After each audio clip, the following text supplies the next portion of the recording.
আপনারা কম বেশি সবাই জানেন কাপড় আসলে দাঁড়িয়ে দাঁড়িয়ে টেবিলের উপরে কাটতে হয়, কিন্তু আমি সে আসলে বসে বসে কাটতেছি কেন?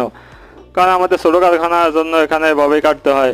তো সবার শুরুতে মেজারমেন্ট টেপ দিয়ে মেজারমেন্ট মতো মাপ দিয়ে নিতে হয়, তারপরে এখানে কাটা আছে, কাটার সাহায্যে কাপড়গুলো আটকায় দিই। আটকায় দেওয়ার পরে এগুলো যত ডজন জামা কাটবো সেই হিসাবে কাপড় ভাঁজ দিয়ে নিই।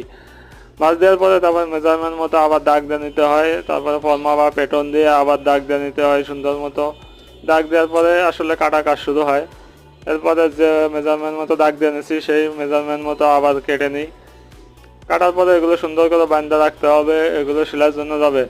আসলে বড় কারখানা তাদের অনেক বড় বড় ব্যাপার থাকে, যার কারণে তারা টেবিল লাগায় আর অনেক কিছু লাগায়। আমাদের ছোট কারখানা, এখানে আমরা অল্প মেশিন চালাই, যার কারণে আমরা সব কিছু নিজেদেরই করতে হয়।